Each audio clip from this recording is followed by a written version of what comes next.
अब हम करेंगे कक्षा 10 का 1.2 का प्रश्न नंबर 3। यह प्रश्न नंबर 3 क्या कहता है वो देखिए। ये करा कि अभाज्य गुणनखंड विधि द्वारा निम्नलिखित पूर्णांकों के एचसीएफ और एलसीएम ज्ञात कीजिए। अब हमें क्या करना है, अभाज्य गुणनखंड विधि से निकालना है, जिसके अंदर तीनों के तीनों का अलग अलग एलसीएम और एचसीएफ निकालेंगे। देखिए कैसे करेंगे।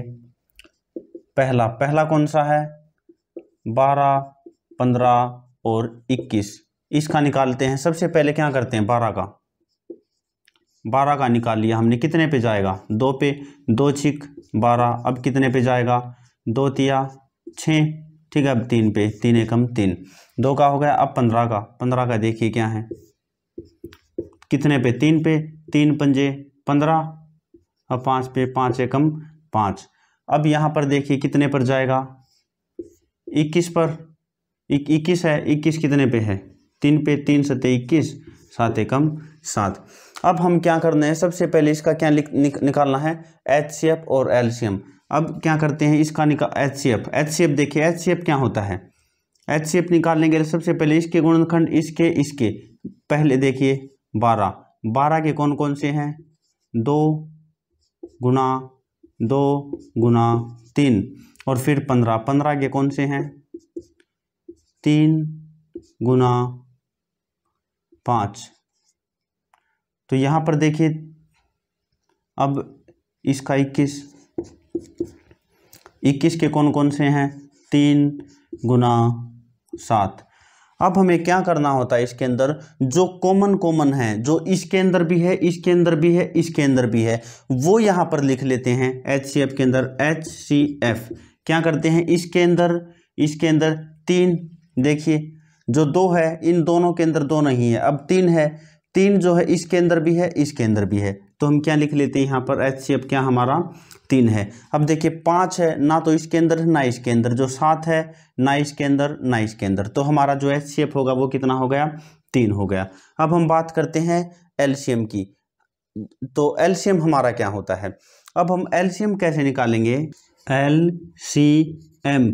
अब एलसीएम देखिए यहाँ पर हमने, अब एलसीएम के अंदर हम क्या करेंगे, सबसे पहले तो वो लिख लेते हैं जो तीनों के अंदर मिलता है।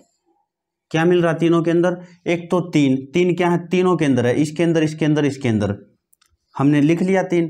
अब वे लिखने जो नहीं मिलते, 2 नहीं मिलता इन तीनों में, और 2 और यहाँ पर कितना, फिर 5 है, गुना 5 और गुना 7। अब हम अगर इन तीनों को सोल्व करें, अब हम तीनों के जो लिखे हैं हमने, इनकी अगर हम गुणा करेंगे तो कितना आएगा, 3 दूनी 6, 6 दूनी 12, 12 पंजे 60, और 60 को 7 से करेंगे तो हमारा आ जाएगा 420। ये हमारा पहले वाला पॉइंट निकल गया है। अब हम निकालेंगे अपना दूसरे वाला पॉइंट, पहले मिटा देता हूँ। अब हम करेंगे अपना दूसरे वाला पॉइंट, 17, 23 और 29। देखिए क्या है दूसरा पॉइंट, 17, 23 एंड 29, ये 3 करेंगे। अब देखिए 17, देखिए सबसे पहले 17 के फैक्टर करते हैं। 17 किसके पहाड़े में आता है, सिर्फ 17 के में आता है और किसी के में नहीं आता। अब देखिए 23 के फैक्टर करते हैं। 23 किसके पहाड़े में आता है, देखिए सिर्फ 23 के में और किसी में नहीं आता। और अब देखिए 29 किसके पहाड़े में आता भाई, 29 आता सिर्फ और सिर्फ 29 के पहाड़े में ही, यहाँ पर एक। अब तीनों के अलग अलग फैक्टर लिख लीजिए। 17 के फैक्टर क्या है, सिर्फ 17 एक ही है यहाँ पर, और यहाँ पर 23 का भी फैक्टर 23 है, और 29 का भी यहाँ पर 29 है। यहाँ पर देखिए हम यहाँ पर 1 को भी लिख लेते हैं, यहाँ पर 1 भी है तो 1 भी लिख लिया, यहाँ पर 1 है तो यहाँ पर भी 1 लिख लिया, 29 वाले में भी 1 है तो 29 वाले में भी 1 लिख लिया। हमने पहले वाले पॉइंट नंबर 1 में हमने ये 1 नहीं लिखा था, क्योंकि वहाँ ज़रूरत नहीं थी, आवश्यकता नहीं थी। अब यहाँ पर देखिए, यहाँ पर तीनों में कॉमन क्या आता है, सिर्फ 1, तो हम जो एचसीएफ लिखेंगे वो कितना हमारा 1 है, तो हमने एचसीएफ 1 लिख दिया। और जो एलसीएम है, एलसीएम कैसे निकालते हैं हम, एलसीएम के अंदर हम क्या करते हैं, तीनों के अंदर जो कॉमन नहीं है वो भी लिखते हैं और जो कॉमन है वो भी लिखते हैं। यहाँ पर क्या करेंगे, 17 को, 23 को और 29 को क्या कर लेंगे, आपस में गुणा कर देंगे, और जब हम इनकी गुणा करेंगे तो हमारा आंसर आएगा 1139। ये हमारा क्या निकल गया है, एलसीएम। अब हम करेंगे अपना तीसरा नंबर का पॉइंट, इसे मिटा देता हूँ। तीसरे नंबर के पॉइंट में क्या है, 8, 9 और 25।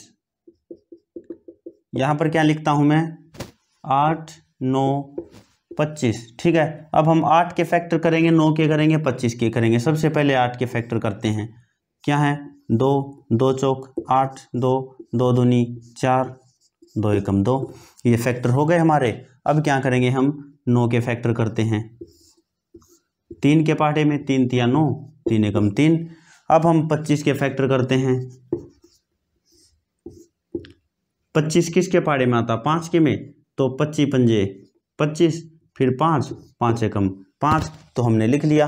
अब हम इनके फैक्टर अलग अलग लिख लेते हैं। कैसे लिखेंगे, 8 है, 8 किसके बराबर है, 2 गुना 2 गुना 2, और यहाँ पर गुना 1 हमने लिख लिया है। अब हम क्या करते हैं, 9 के फैक्टर लिखते हैं। 9 के फैक्टर क्या हैं, 3 गुना 3, फैक्टर मतलब गुणनखंड, ठीक है।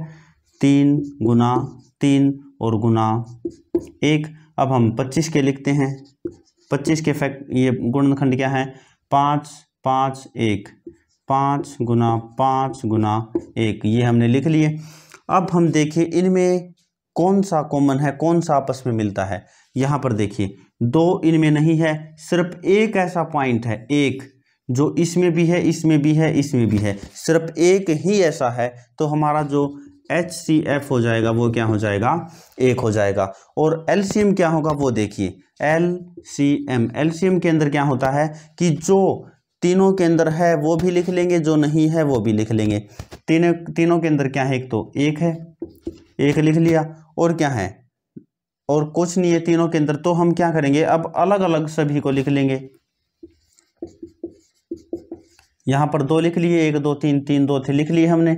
अब यहाँ पर 3 3, 3 गुना 3, ठीक है। अब यहाँ पर 5 गुना 5, 5 गुना 5, ये हमने यहाँ पर लिख लिया है। अब हम इसको सोल्व करेंगे। अगर हम इसको आगे निकालते हैं तो हमारा कितना आ जाता है, 1800 आ जाता है।